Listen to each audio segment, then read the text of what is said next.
করোনার যে নতুন ভ্যারিয়েন্ট আসছে সেটার ব্যাপারে পেপারে পত্রিকায় পড়ছি অলরেডি, এবং এটার ব্যাপারে অলরেডি যেভাবে নির্দেশনা দেওয়া হয়েছে মাস্ক পরার জন্য পাবলিক প্লেসে, তো এখন হয়তো আমাদের পড়া হয় নাই, বাট এটার ব্যাপারে যথেষ্ট চেষ্টা করতেছি সতর্ক থাকার বিষয়। তো বাচ্চা এবং বয়স্কদের সতর্ক থাকতে বলা হয়েছে বিশেষভাবে।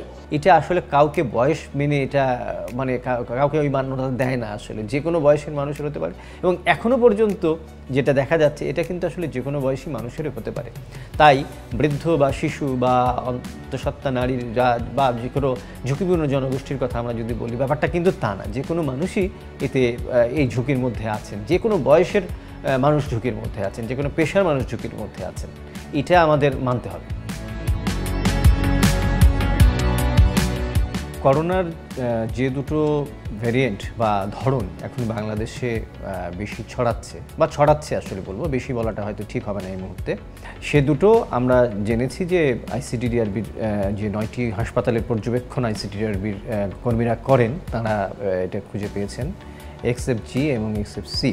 এটা নিয়ে আমরা জেনেছি ইতিমধ্যেই যে এটা খুব বেশি যে মারাত্মক বা এখন পর্যন্ত যতগুলো ভ্যারিয়েন্ট এসছে তাদের চাইতে দিয়ে এটা অনেক বেশি ক্ষতিকারক, ব্যাপারটা কিন্তু তা না। এটা কিন্তু প্রতিনিয়তই তার রূপ চেঞ্জ করে, রূপ পরিবর্তন করে আর কি। হ্যাঁ, যে এখন একটা আছে এবং কদিন পর যে আবার নতুন কিছু একটা আসবে না, ব্যাপারটা তা না। কিন্তু আমাদের আরও একটা ভীতির কারণ আছে যেটা বেশি করে বলা হচ্ছে, এবং এর মধ্যে সরকারও বেশ কিছু উদ্যোগ নিয়েছে এটি প্রতিরোধ করতে। সেটা হচ্ছে ভারতে যেটি ছড়িয়েছে NB 1.8.1, সেটার কিন্তু সংক্রমণ হার অনেক বেশি, সংক্রমিত হওয়ার হারটা অনেক বেশি। হ্যাঁ, কিন্তু সেটাও একইভাবে এখন যেটা বাংলাদেশে যেগুলো আছে তার মতোই এটা অত বেশি ক্ষতিকারক নয়। সেটাও মৃত্যুর মতো যে কারণগুলোর কথা বলা হচ্ছে, ঘটনাগুলো ঘটে আর কি, সেটা ঘটবে না তা না। কিন্তু কথা হচ্ছে যে এটা খুব আগেরগুলো যেমন অনেক বেশি ফ্যাটাল ছিল বা অনেক বেশি জীবন সংহারী ছিল, সেটাও কিন্তু অতটা না। ঢাকা তো অনেকটাই ফাঁকা হয়ে গেছিল ঈদের ছুটির কারণে। এখন সমস্ত মানুষ ফিরে আসবেন এবং তারা যাত্রাপথে, যেমন ধরেন বাসের মধ্যে, ট্রেনের বগির ভেতরে তারা কিন্তু খুব কাছাকাছি থাকবেন, লঞ্চের ভেতরে কাছাকাছি থাকবেন। হ্যাঁ, এবং আমরা তো মাস্ক পরার অভ্যাসটা মোটামুটি ভুলেই গেছি। তো সেজন্যই সরকারের পক্ষ থেকে বলা হয়েছে যে যেন আমরা এই যাত্রাপথে মাস্কটা পরিধান করি, মাস্ক পরি। তো সেটা মেনে চলা দরকার। এবং এই যে অনেক মানুষ একবারে চলে আসছেন, সেক্ষেত্রে কিন্তু আমরা যে জনপরিসরগুলোতে আমরা গ্যাদারিংগুলো করব, জনপরিসরগুলোতে সেই জায়গাটাতে কিন্তু সামাজিক দূরত্ব বজায় রাখা এবং মাস্ক পরে যেখানে আমরা যাব না কেন সেই জায়গাটাতে আমরা যেন মাস্কটা পরে যাই, সেই ব্যাপারে কিন্তু সরকারের পক্ষ থেকে নির্দেশ দেওয়া হচ্ছে। এবং আপনারা নিশ্চয়ই জানেন যে ইতিমধ্যে এমনও বলা হয়েছে, যেহেতু ভারতে এটা খুব বেশি করে ছড়াচ্ছে, গতকাল স্বাস্থ্য অধিদপ্তর একটা নির্দেশ দিয়েছে যে যদি খুব বেশি প্রয়োজন না হয় তাহলে ভারত থেকে শুরু করে অন্যান্য দেশ, যেসব দেশে করোনা খুব বেশি করে ছড়াচ্ছে সেসব দেশে না যেতে। তো তাতে আমরা বুঝতে পারছি যে পরিস্থিতিটা কিন্তু বেশ খানিকটা আমরা একটা ঝুঁকির মধ্যে আছি। এই ঝুঁকি প্রশমনে আমাদের এই স্বাস্থ্যবিধিগুলো, বিশেষ করে আমরা যখন ঈদযাত্রার পরে ঢাকায় এসে জড়ো হচ্ছি, তখন আমাদের এগুলো মেনে চলতে হবে।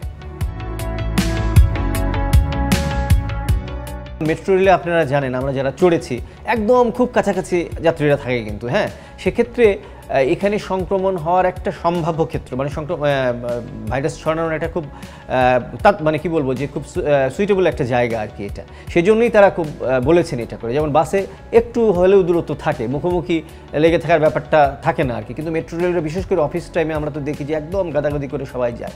সেই জায়গাটার ক্ষেত্রে এটা যদি জনসচেতনতা না থাকে, সরকার অনুরোধ করেছেন যদি পরিস্থিতি খারাপ, বা আমরা আশা করি না, কিন্তু যদি পরিস্থিতি খারাপ হয় তাহলে হয়তো সেটা বাধ্যতা দিকে এটা পড়ার ক্ষেত্রে বাধ্যবাধকতা জারি করার একটা বিষয় থাকতে পারে। সেটা সরকার নিশ্চয়ই সিদ্ধান্ত নেবেন পরবর্তীকালে। প্রথম কথা হচ্ছে যে এটা তো একটা মানুষ থেকে মানুষে ছড়াচ্ছে যখন, সেক্ষেত্রে আমরা যে নিয়মগুলো মেনে চলতাম সেগুলোকে আমাদের এখনও চলতে হবে। যেমন ধরেন যে হাত ধোয়া একটা চমৎকার অভ্যেস আমাদের গড়ে উঠেছিল, সেটা আমরা অনেকটাই হয়তো ভুলে গেছি। তো সেই অভ্যেসে আবার ফেরত যেতে হবে। তারপর হচ্ছে মাস্ক পরার যে ব্যাপারটা ছিল সেটা করতে হবে। এবং ইতিমধ্যে আমাদের কয়েকটা গুরুত্বপূর্ণ জায়গায়, যেমন ধরেন সরকার নির্দেশ দিয়েছে যারা ঈদের যাত্রা থেকে ফিরতি যাত্রায় আসছেন, ঢাকায় ফিরছেন, তাদেরকে ট্রেনে অন্ততপক্ষে মাস্ক পরে আসার জন্য বলেছেন। এবং আপনি জানেন যে ইতিমধ্যেই আমাদের যে মেট্রো রেল, যেখানে এখন প্রচুর মানুষ যাতায়াত করেন রাজধানীর, তাদেরকেও মেট্রো রেলের যারা যাত্রী তাদেরকেও মাস্ক পরার জন্য অনুরোধ করা হয়েছে। তো সেখানে এটা একটা ব্যাপার। এবং সামাজিক যে দূরত্ব, এটাকেও কিছুটা মেনটেন করতে হবে, অর্থাৎ স্বাস্থ্যবিধি মেনে চলার যে বিষয়টা সেটা অবশ্যই করতে হবে। এবং এক্ষেত্রে টিকা নেওয়ার ব্যাপারে আবার নতুন করে কথা বলা হচ্ছে যে বিশেষ করে যারা স্বাস্থ্যের দিকে ঝুঁকিপূর্ণ অবস্থায় আছেন, যেমন বয়স্ক মানুষ, বিভিন্ন কোমরবিডিটি আছে, নানা রকম অসুখ বিসুখ আছে, তারপরে অন্তঃসত্ত্বা নারী, তাদের জন্য কিন্তু এখন টিকা নেওয়াটা জরুরি। এবং শুধু তাই না, যারা ইতিমধ্যে যারা 6 মাস উত্তীর্ণ হয়ে গেছে যাদের টিকা নেওয়ার, তাদেরও টিকা নেওয়ার কথা বলছেন বিশেষজ্ঞরা।